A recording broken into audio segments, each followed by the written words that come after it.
एक समय की बात है। एक अनुभवी गुरु के 3 शिष्य थे, राम, मोहन और वीराज। ये तीनों शिष्य गुरु जी के पास अलग अलग स्थानों से शिक्षा ग्रहण करने आए थे और वर्षों तक उनके आश्रम में रहकर ज्ञान प्राप्त कर रहे थे।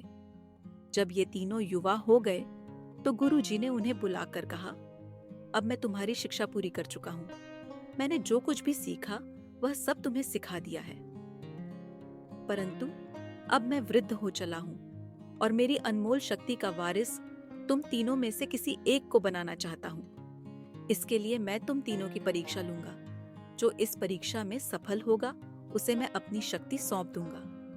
गुरुजी ने 3 पोटलियों में थोड़े थोड़े चने बांधे और उन्हें एक एक करके तीनों शिष्यों को सौंपते हुए कहा, इन पोटलियों को अपने गांव ले जाओ। 3 वर्ष बाद मैं तुमसे यह पोटलियां वापस लेने तुम्हारे गांव आऊंगा।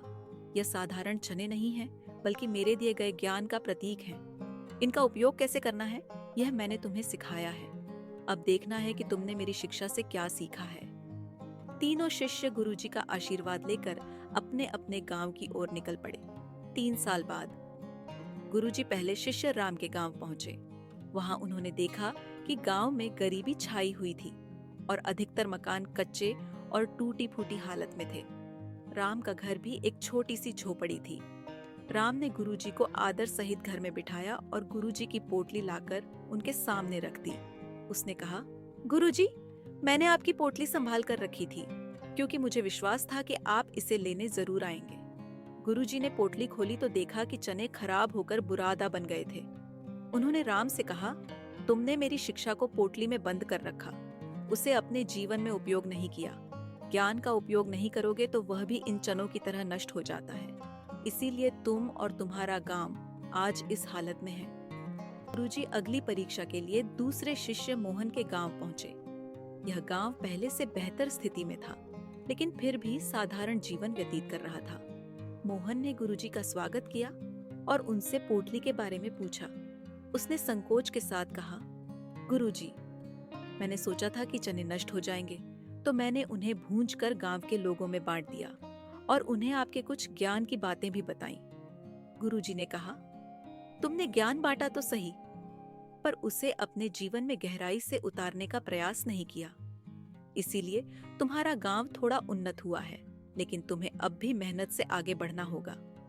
अगर तुमने इस ज्ञान का सही प्रयोग किया होता तो गांव और भी समृद्ध हो सकता था। तीसरा शिष्य वीराज। अंत में गुरुजी तीसरे शिष्य वीराज के गांव पहुंचे। यह गांव अत्यंत समृद्ध था। चारों ओर तालाब, पक्के मकान, सड़कों पर वृक्ष और शालीन लोगों से भरा हुआ था। गुरुजी जहां भी जाते लोग उनका आदर करते और घर में स्वागत करते। उन्होंने देखा कि गांव के हर घर में चनों की सब्जी बन रही थी और जब उन्होंने इसके बारे में पूछा तो हर व्यक्ति ने बताया कि वीराज ने ही उन्हें यह चने दिए थे और इसके साथ ज्ञान की बातें भी सिखाई थीं। आखिरकार गुरुजी वीराज के घर पहुंचे। वीराज ने गुरुजी का आदर पूर्वक स्वागत किया और पोटली लाकर उनके सामने रख दी। गुरुजी ने पोटली खोली और देखा कि चने ताजे और सही सलामत थे। उन्होंने आश्चर्यचकित होकर पूछा, तुमने यह कैसे किया? वीराज ने बताया, गुरुजी, आपने सिखाया था कि ज्ञान को बांटने से वह बढ़ता है और अगर ज्ञान को संभाल कर रखा तो उसमें घुन लग जाएगा। मैंने सोचा कि इस पोटली के चनों को बो दूं ताकि इससे कई गुना चने उगे। फिर मैंने उन चनों को गांव वालों में बांट दिया और आपके दिए गए ज्ञान को भी साझा किया।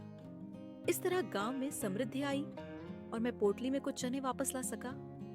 गुरुजी बहुत प्रसन्न हुए। उन्होंने वीराज को गले लगाते हुए कहा, तुमने मेरी शिक्षा को सही मायने में समझा और अपने जीवन में उतारा।